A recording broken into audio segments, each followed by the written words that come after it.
Yeah. Okay. Yes, right. Thanks a lot, Yiannis. So,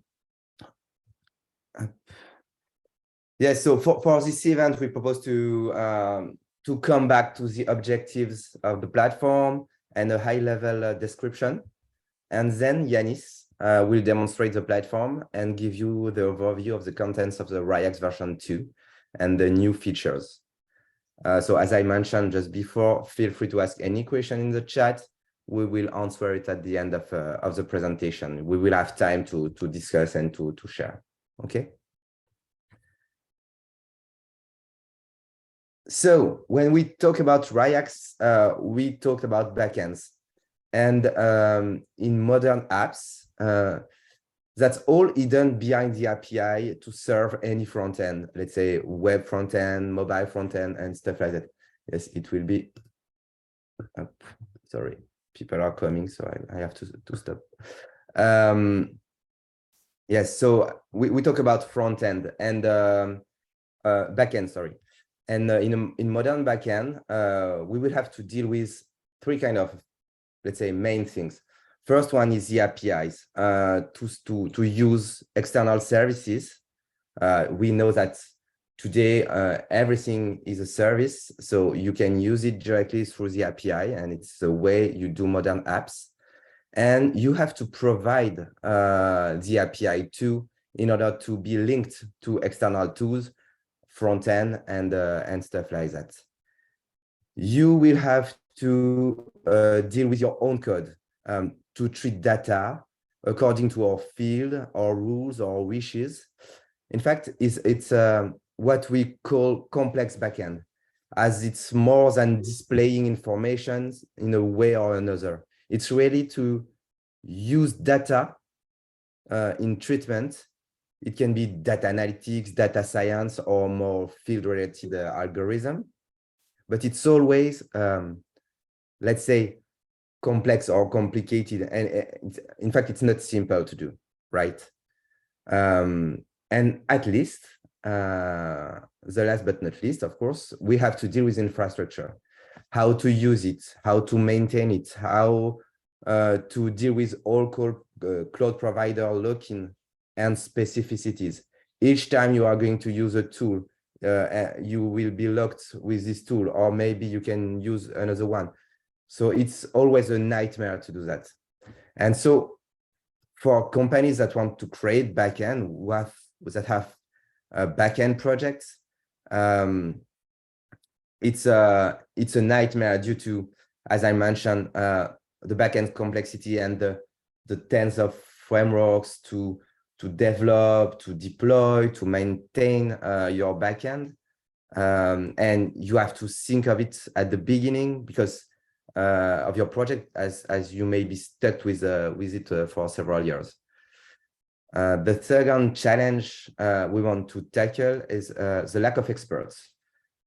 We know that as we have a lot of things to learn to create modern backends, we have a lack of experts. It's very complicated to be expert in cloud, and so you guys are not a lot of people in the world. So we have to ensure the continuity when if an expert quits the company, and how to share with non-expert people and stuff like that. So it's very, very complicated dealing with the lack of experts. And once more, the infrastructure cost. Well, you will have to go to production and scale. We know that scaling in the cloud can be very, very expensive. And so we have to optimize that. We have to handle that and to be sure how we can reduce cost in a very important, let's say, scaling level. Right. So we have developed RYAX. It's an open source low code platform to build backends in record time. Okay, so you will have four main pillars in RYAX. The first one will be the backend builder itself.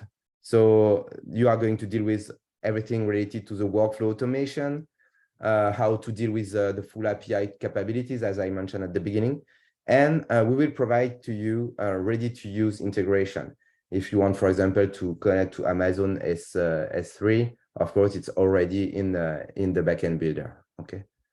And it will help us for the second pillar, that is the low-code pillar. So you will have a low-code interface with something as simple as a drag and drop to use command modules and a Git scan to add your own code. So the goal is for everything that is common, it will be very easy to pick and use it. And for your own code, let's say the data treatment, as I mentioned at the beginning, you will be able to scan and to add it to the platform. You don't have to develop, and I will talk about that in the open source pillar, but you don't have to develop for RYAX. And as we are backed on Kubernetes, we will deal everything relative to the ops. So you don't need to be frightened by the ops. It will be transparent for you. You will directly, we use Kubernetes, so we will use directly you will see in the demonstration in the platform, and you will be able to use microservices and serverless without any knowledge on that technologies, because it's directly integrated to the platform. And so it will lead for us to a machine cost optimization, and so an application TCO optimization, right? And the last, it's open source. The goal for us is we want you to be able to try and use RYAX to improve what you are doing. We don't want you to develop for RYAX directly. Okay, so there is no vendor lock-in. It's all standards and it's all open source. You can install it in any cloud. And the last one is we are community driven. And so we want to create a community to develop, to learn, to propose, and to iterate on the feature we are going to put in the roadmap. Okay. And to finish my presentation, the last thing we wanted to address is that we want that experts, junior backend dev, and other developers can use the RYAX platform. So it's really, you will see in the demonstration, it's really architectured, or let's say designed for be used by many people. Okay, so for experts, you are going to save time, definitely. For junior, you don't have to learn a lot of frameworks. And for other people, you can definitely create, let's say, backend abilities for your app, right? And so now it's demo time. So I will, Yiannis, the floor is yours. I will have a look to the question. Let me see. Perfect. Thanks, Andry. Yes. Hello, everyone. Okay, so before I go to the demo, just I have just a slide to introduce you the new version of RYAX platform that just came out. Basically, we are very excited because with this version we have the Open API support, which is something that we think that is quite interesting in a way that you can actually not only build your workflows and your backend, but you can have a standardized way to view your APIs follow the best practices of backend development. Okay. Now we are going to see while we are going to go through the platform and the different functionalities and some of the applications and workflows that I've prepared. We are going to explain a little bit how things work. Now, another thing that is interesting is the new dashboard design. So for those of you that knew RYAX platform, the previous versions, you'll see that there are a lot of differences now, a lot of ways to provide new different inputs and outputs within workflows and stuff like that. And finally, last but not least, we made a lot of changes within monitoring. We do have full logs observability and the Grafana integration that you can follow monitoring and have your own dashboards, etc. Now, I don't want to waste any more time with the slides. I think that's all, Andry, no? Yeah. Yep. Okay, perfect. So if you have any questions, as we said, you can use the chat while I speak, and perhaps at the end we can all discuss together. We'll keep some time for questions and answers. So I'm trying to share here. Do you see what I'm sharing? Yes. Perfect. Okay, let me move this one here. Okay, great.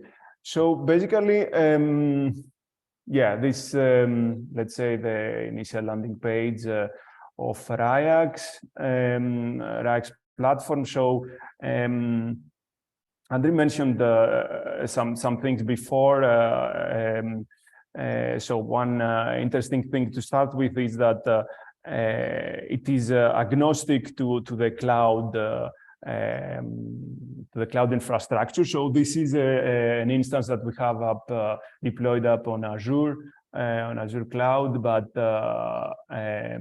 since we use and we are based upon Kubernetes orchestration, we can support any type of cloud, and either it is a managed Kubernetes service or an on-premise Kubernetes.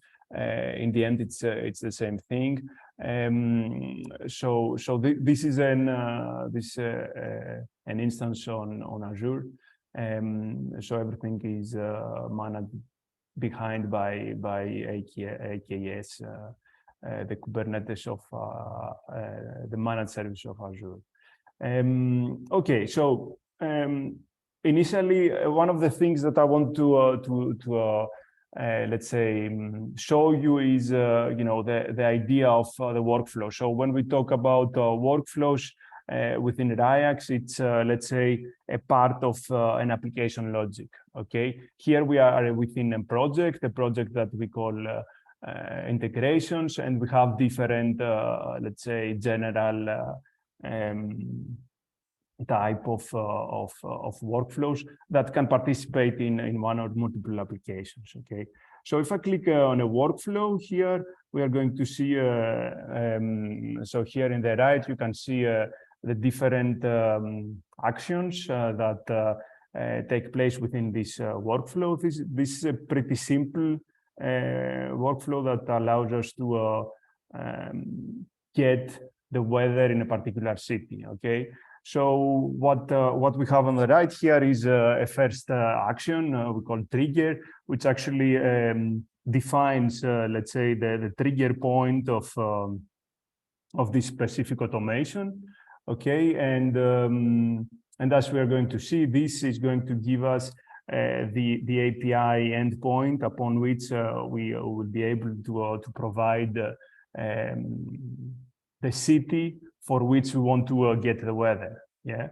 Okay. So basically, afterwards, the second action is a specific calculation that based on a particular name of a city, it gives us the geolocation, so the latitude and the longitude of the particular city, and based on that, we we input this on a particular API that returns to us the weather on this particular place. Okay, and for that we use a pretty known API based on given by Yahoo. Okay. So what is interesting here to see is that you know, on the one side we have created an endpoint for our API, okay, and upon which we can submit, let's say, we can select a particular city and expect the results. And as an output, we can have, you know, a certain way. And here you see the results where it is completely parameterized, but we can define a way to get different type of results. Here, I decided, you know, I selected to have different outputs or inputs from within this workflow. And as you can see, I have the city, which is, let's say, the input, the initial input. I have the geolocation, which is the actual output given by the second action, and the weather, which is the response that we get from the API upon which we asked for a particular weather. Okay, so every action here is managed by Kubernetes. So it is containerized. We are going to see afterwards. It is the code is containerized and deployed upon Kubernetes and so each one of them is completely independent and can be used in a different workflow. Okay, so you can understand already that, you know, the fact that this is completely modularized helps a lot in the repetition that we as developers have when we create backends. Yeah, so all the boilerplate tasks that we have every day, you know, we can have them completely modularized as here, and this can facilitate our everyday life in creating our backends. Okay, now once this is created, and we are going to see afterwards more details on that. Let me show you how this integration with OpenAPI functions. And here you can see the typical view, the traditional view of OpenAPI. So the standardized view where you can actually come here and create and test out your API endpoint. Yes, so we can try out here. Let's say, so here I will put Paris and I will execute.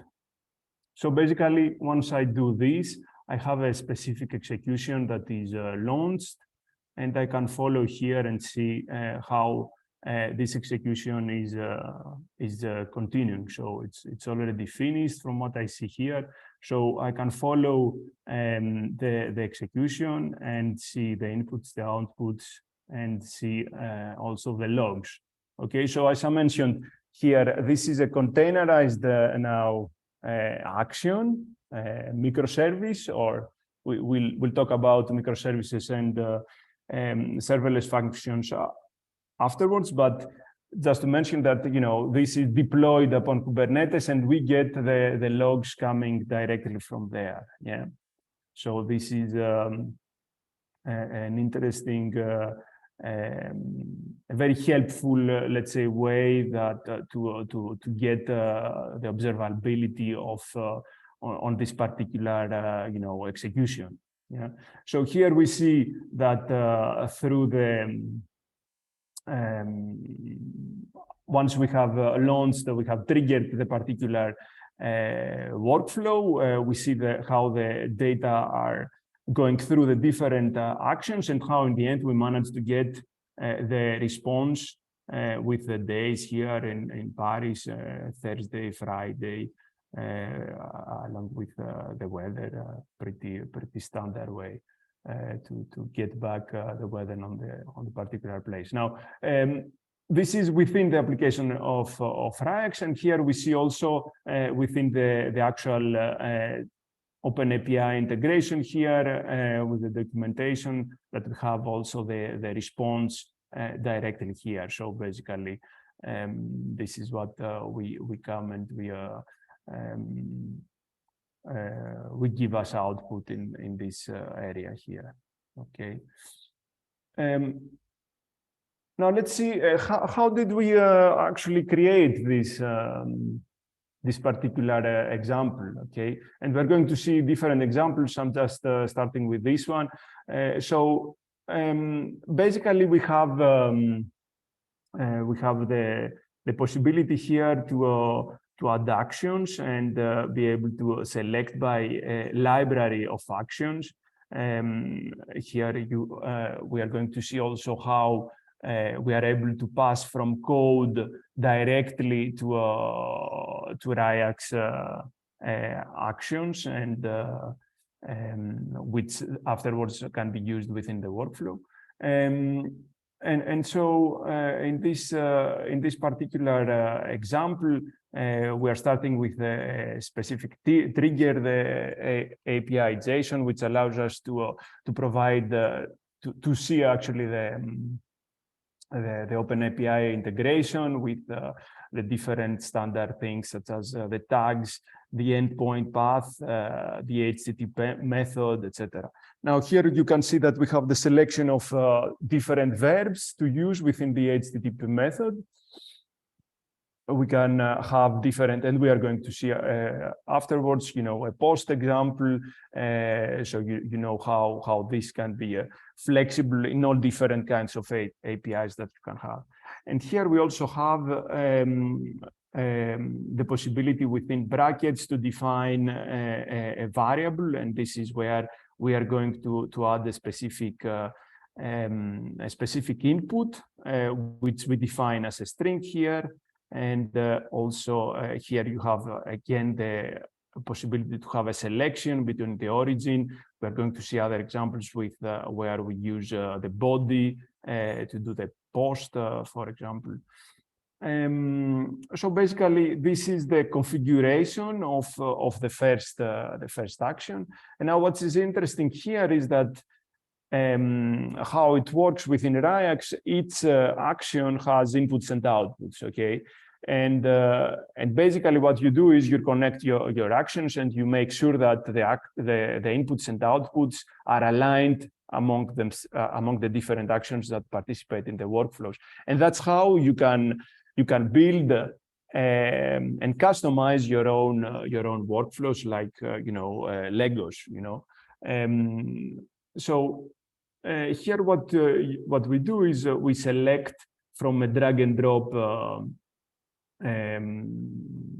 list here, as you can see, and I'm selecting as an input basically the output that I got on the previous action. Okay, and so if I can see here, I can see that this particular action has an output, the geolocation JSON.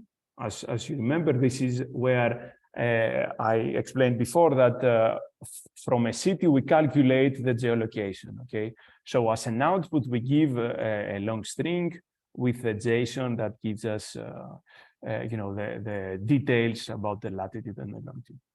Okay, so this afterwards we are going to get it as an input on the following action. Yeah, and basically here we are going to have another output, a long string again, which is going to be another JSON with the actual weather. So this is what we saw before as the output that we got of our API here. Yeah. Okay. So this is the way to create it, and this is the way to actually with this abstracted methodology. Yeah. And we are going to see how the code is, because everything behind this is a code. You can have your own custom code to create your own actions. But in the end, what is important to keep here is that in the end, what you do is you just configure actions among the stems within a workflow in order to provide the logic of the particular workflow, of the particular automation that you want. Yeah. Okay. Now, and once this is created, then you go to deploy, and this is where you push in production. Yes.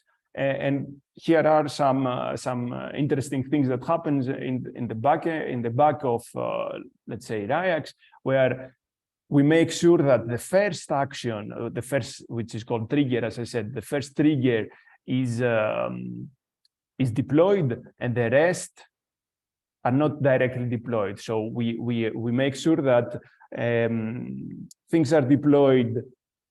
Since, you know, as we are going to see, there might be a lot of computation taking place within different actions. In this case, it's not a lot, but in other cases, it may be. We make sure that actions are deployed whenever they're needed. Okay, so this manages our infrastructure costs to be as minimum as possible.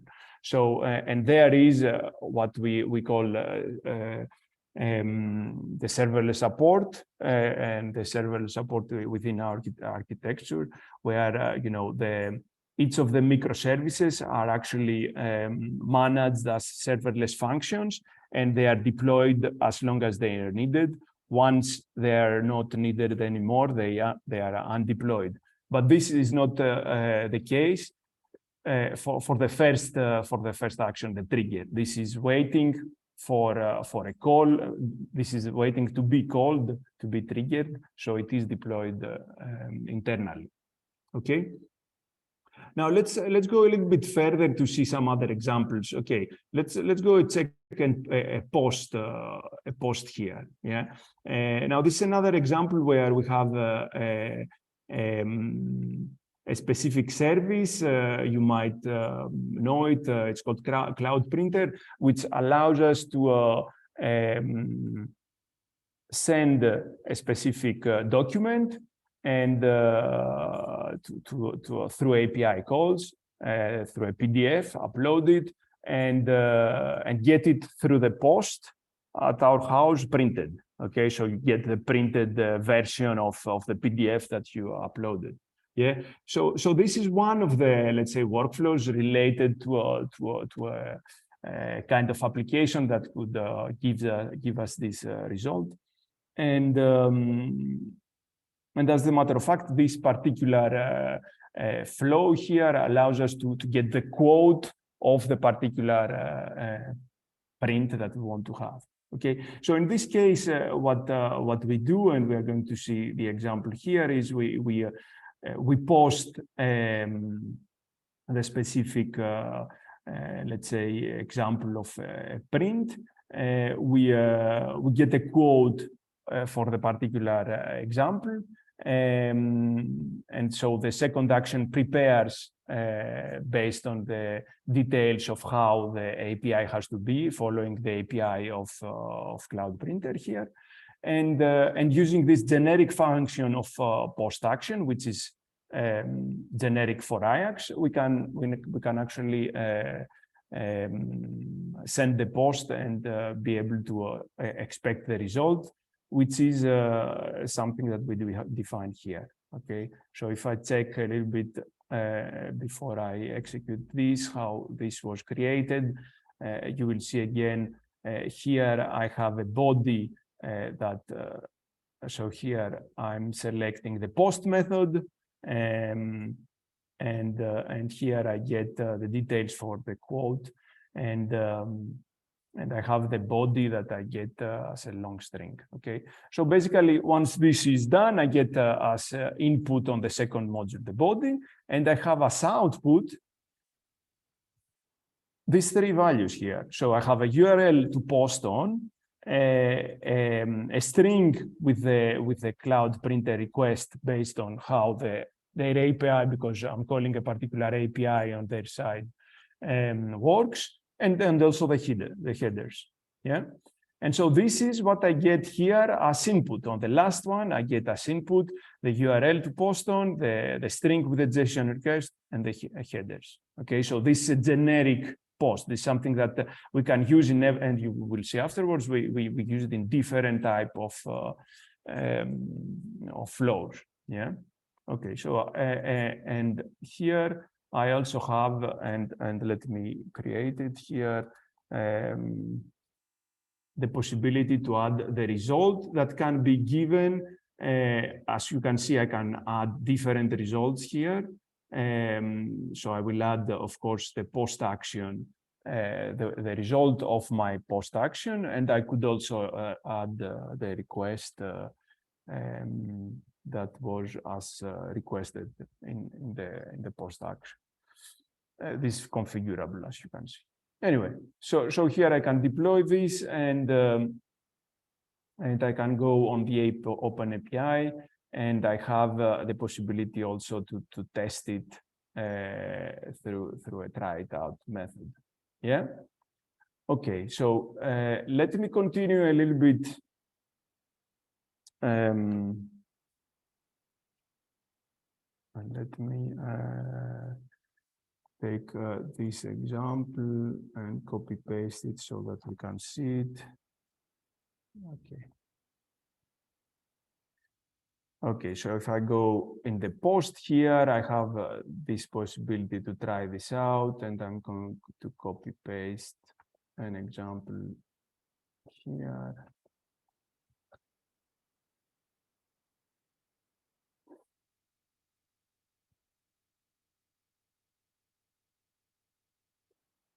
Okay.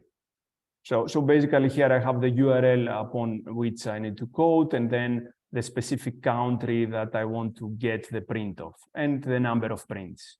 Yeah, because the price changes based on the country that you are going to get it. Okay, and here we have the response, and we get the response directly here. And if we want, we can also follow the actual execution of each of the. So this is the last one of each of the actions here, following up the logs on each one of them and getting the output here. Yeah. And you can also get the results. And this is actually something that can be used in a bigger application where you have your logic and where you get, so you have an endpoint to post your what you need as a trigger of your application, and then you can actually collect and get the output from the results, yeah, and continue with another workflow or whatever is needed for the automation, right? Okay. So another thing I wanted to show you is the possibility to actually add the code.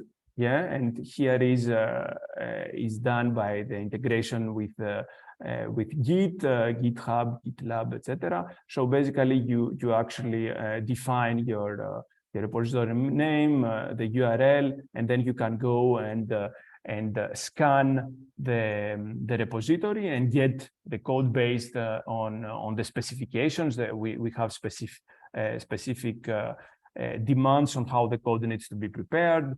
There's a YAML file where you have some typical parameters, and you define your inputs and outputs, and then you have the actual Python code where you have the manipulation of the inputs and outputs and the different and the logic that you may have. Okay, so once this is built, and here you see the the different logos here for the building or build or error states. You have in the end your library and the different actions within the library. Now it's important to mention here that we have the versioning, which is something that allows us to follow up and make changes with your code, and then go directly within the workflow and make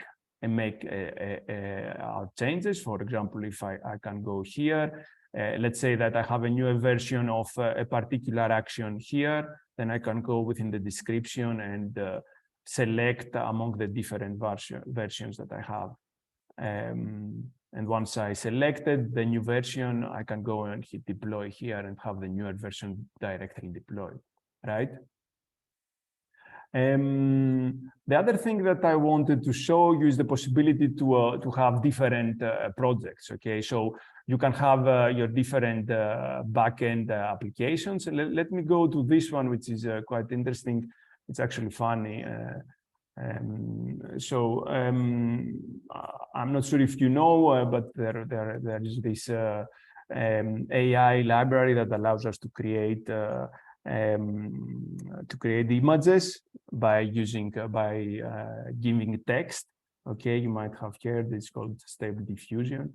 And so here, what we have done is we have created a workflow based on this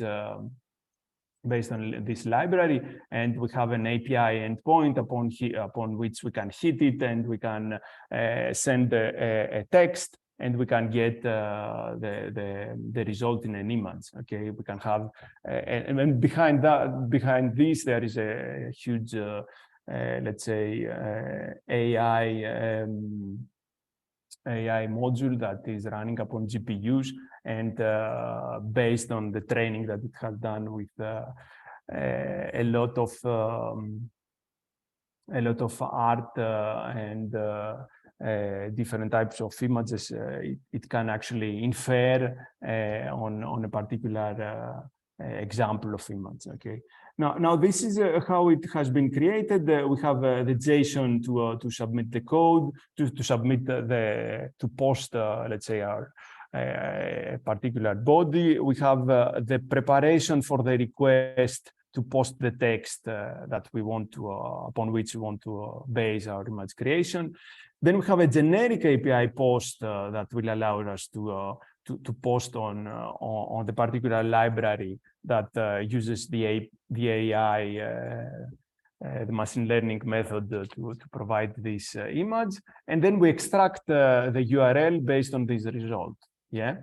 Now this is the API, and this is how we can also see it here, and we can even try it directly here.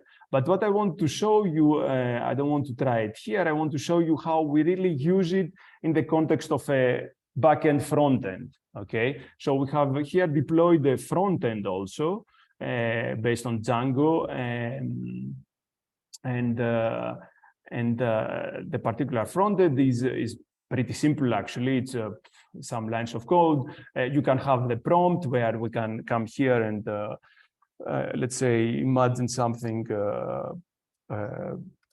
funny, such as sea lions upon a tree, Dali style.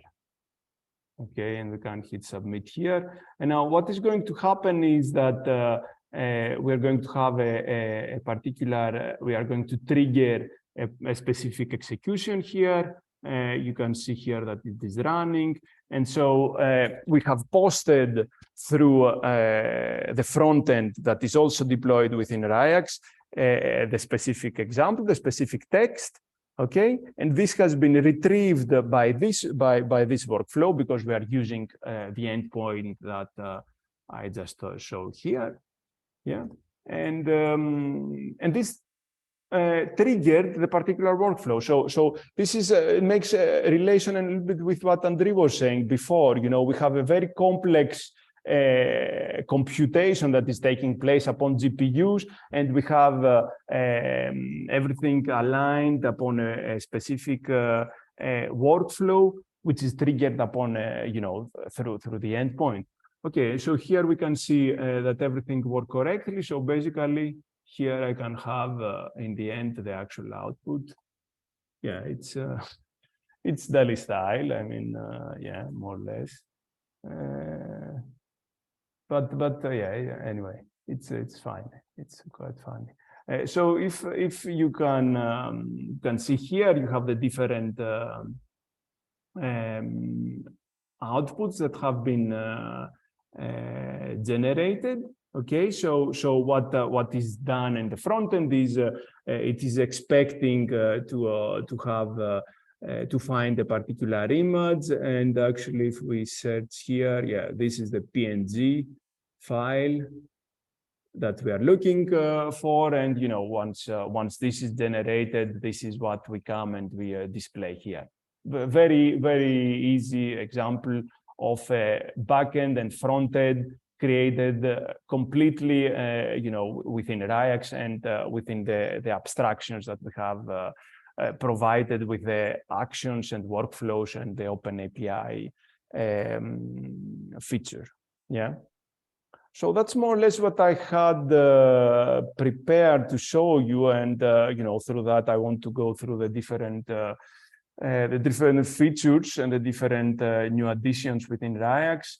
Yeah, just to mention that we also have the monitoring with Grafana, where you can follow up the executions, and you can also see the usage of the infrastructure, etc. But I think I took much time, so perhaps I can stop. Yes, we have questions, so maybe we can take a little bit of time to answer. So Ronnie asks, does the solution expose the results for those logs somewhere on a RYAX dedicated API? Totally, yeah. This is something that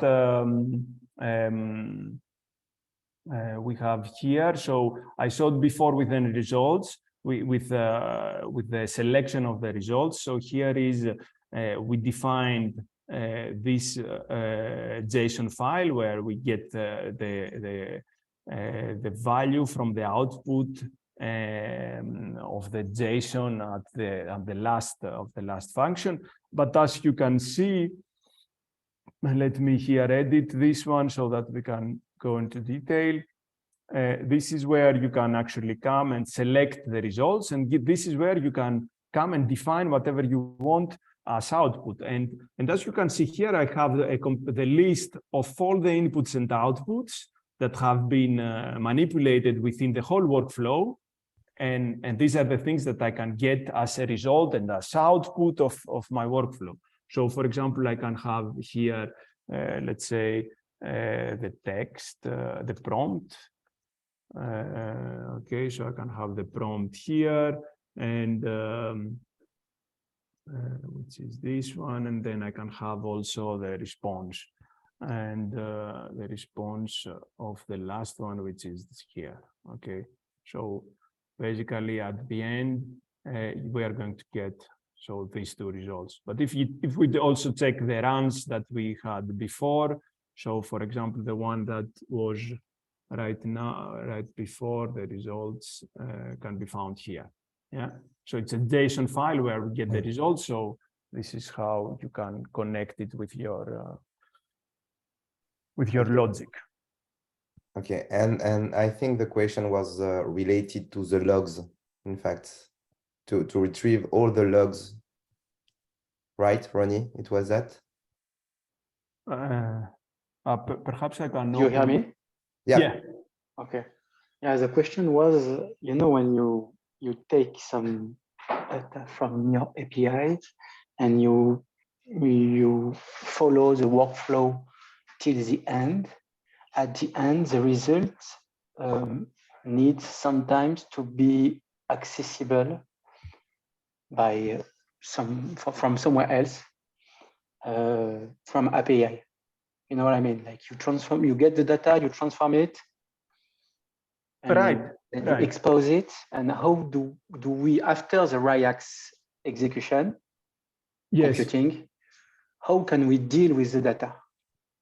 As an image, or is the data available and with the client has to store it, or can we get back later on an API to get the image or to get the data? Yes, so we expose them on a particular endpoint. Okay, so here is the result link, and we expose them upon this particular endpoint where you can go and collect them. Yeah. Even the image. The image of DALL-E. The image, yeah, of course, even the image. So yeah. so you stock the image. So if I launch 2000 execution to get a random result, you store on your site 2000 image? No, okay. So in the particular example, the image is not Okay. the image itself is actually the link. So we store the link of the image, which is what I show here, but the image itself is upon this cloud, upon the replicate delivery cloud, which is the service that I'm using to execute the particular workflow. Okay, so you store the logs with the information collected. Yes. But the image you can get from the call of that link, the output. Right. You could add a new step on your workflow. Right. And get to store it somewhere else. Yes. Yes.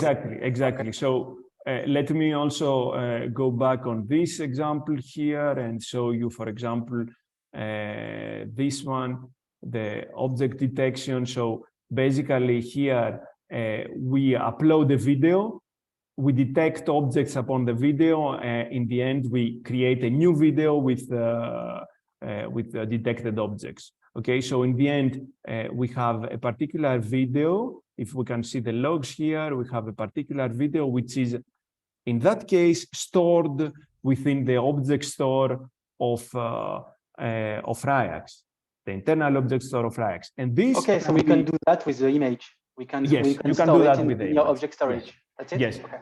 And you can very easily connect with, so we have specific integrations with external object stores such as S3 or, Google and stuff like that. And you can upload it there and get it from there. This is something that is very, Yeah. I understand. Related to the executions, the middle apps in your workflow. Yeah. What are the technologies you use to transform or to create your request or to transform the data? When you show us that we can connect to Git to get the application to launch it. Right. What are the technologies we can? Yes. Yes. What are the frameworks or the technology used to make them as custom application? Yes. So basically, we are using Nix Functional Package Manager. I'm not sure if you are aware, but it's a software that allows us to build in a reproducible way environments, images. In our case, we build Docker images that we afterwards deploy as pods upon Kubernetes. Yeah. So everything is managed as Kubernetes. So we can, as we can create anything workable into a pod in Kubernetes, and you have to respect something like the in and out of your workflow. Right. So let me show you, for example, one typical, let's say, example here. So what we need is this is the code that you need to be eligible to run within RYAX. Okay, so you need a YAML file, the metadata file, where you define stuff such, which is the language that you are using in your code, the versioning that I mentioned before, and then what is important is the inputs and outputs. Okay. And based on what you have here, the inputs and outputs, you need to manipulate those within your code. Okay, so sorry, I went too back. I was here. Okay, so the step just before create the input is pushed within the pod. You execute your application and you create the output. That's right. Right. Okay. And so this is your code, and here within your code, you actually have a dictionary where you manipulate your inputs and outputs. Yeah. And okay. And basically we build this with an environment, you know, in this example, you know, it's Python, so we use requirements.txt to build then the environment with pip, but it can be you can imagine that the architecture is done in such a way that each action, it's different you know, action in the library can be also done by different programming language. So you may have one action be done in Node.js and another one in Python, and have them communicated between them transparently. Yeah. Okay. And the important is to have the inputs and outputs. Once you have this, the inputs and outputs, this allows the communication, you know, the communication within a workflow. Yeah. So and within the outputs, you can, it's just a folder, and so you can put whatever you want, being usable for the next step. Right. Okay. Yes, it's not a folder. It's actually the type that you are going to define it. Yeah. So here, let me go here. Whatever a simple example here. In this example. If you check the second one, here, you know, it's this one is okay. You can choose the type of the output. Right. Okay. So here you have all these types which are supported now: long string, integer, password, float, file, directory. So you can see the protocol is different then. Yes, exactly. Okay. Yeah. But basically, you have all these types. Other types can be also supported. But if you have these types, you can exchange between them this type of variables, this type of data. And internally, what happens is we use PostgreSQL for as a database, and we use an object, mini IO object store where data are stored. And this allows us to have stateless functions, stateless code being deployed. Yeah. Okay. I have another question. Yes. Can I launch two steps, so two execution in parallel? Okay. And so use the two outputs for the next step. Right. So this is very interesting.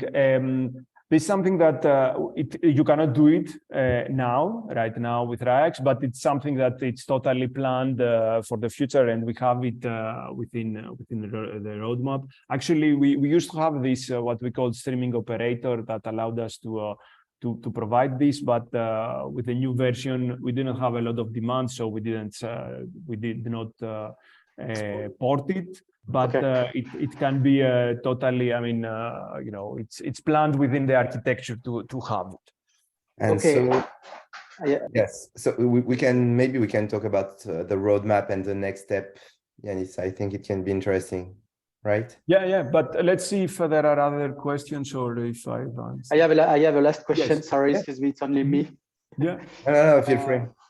How do you create the form from the UI on your step if we want like someone who doesn't know anything about the workflow or anything, and we create a JSON application to transform some data, but we need a configuration form typed by someone else who can define something and then execute his deploy. You know what I mean? So you mean this form here? Yeah, like on this one, you typed C Lions, exactly. Yeah. And if I want to put someone who doesn't know how it works, but want to execute the workflow with some information typed within a form to configure the workflow. Right. Okay. So basically, you can use these are things that are open source. You can use our open source integration with Django here, and you can deploy this, based on your needs. Okay, So and it will be a step which show a form, right. and then when we submit the form, the workflow could continue. That's it. Yes, so this is actually the front end that allows us to have the prompt and the submit, and actually the back end that does the job of of getting this particular input and uploading the file as output. This is done by the other workflow which I showed here. The post stable diffusion input here. Maybe you didn't understand me because my English is not that good. What I see is with your workflow, you create the front end, yes, UI, and in this front end we have the form. Exactly, this is the one that I create the front end. Yeah. Yeah, and so when you deploy that, we are able to have a front end with a form, and we can call an API to get the image. All right. Right. What I'm saying is I have some data. I have some data at the first step of the workflow, back-end side. Okay. So we collect some data. Yes. Those data, I want to manage them with a configuration form related to scripts which will transform those data. Okay, I see. And then I can let anyone transform the data how they want with the help of the form. Right. Okay, so basically you will create a workflow which is going to be, this workflow here is going to be a little bit more complex than what we see here with one simple action. So I expect to have probably one or two more actions, which is going to be related with your data that you are going to to add or to increase with this front end here. So what I understand is I have to use the first workflow to create the configuration with the form. Right. And then another workflow which uses those configuration to transform the data. Exactly. Yeah. But let's, if you want, we can take it offline between us, and I can we can go more into detail and into how this can be done. It's no problem. Okay, thank you. So maybe just we want to share what we have in mind for the next step of RYAX. So Yiannis, maybe I can let you present. Yeah, of course. So basically, there are a lot of things currently on the tracks, new programming languages. There is the internal database support, which will be quite handy in the creation of backends and in people needing to use a database directly within their backends. Currently, we provide this through integrations, but having the database within RYAX and being able to manipulate directly schemas and tables directly from from RYAX internally, that will be very helpful. New integrations with tools such as no-code tools or low-code tools are also interesting here, and then quite a lot of things for optimizations, latency issues or other stuff such as parallelization, the one that Ronnie mentioned. It's very interesting for us. Things like that are still to be developed, even if we have prototypes for many of these things. But we are planning to have them in the following months. but you know, these are the things that we have on our side. The roadmap is defined by the community, by our clients. So if you have specific challenges, specific things that you want to have within RYAX, please feel free to contact Sure. us and you know, provide us your feedback and basically. Perhaps Andrea can let you finish here, but you know, we have all these ways to communicate. Yes, we definitely, as I mentioned at the beginning, and Yiannis told it too, it's very important that you can share with us what you think and what you need. And so feel free to contact us, support us and star us on GitHub. It's very helpful for us. We have Discord to discuss, and of course you can join us through LinkedIn, through the Discord, through whatever you want. So feel free to that. So we would like to thank you for this time, for the question. It was very great. We will come back to you with additional answer if we have. And have a good day, have a good weekend, and see you soon for the event number 3. Thank you very much. Have a nice Bye, evening. everyone. Bye-bye.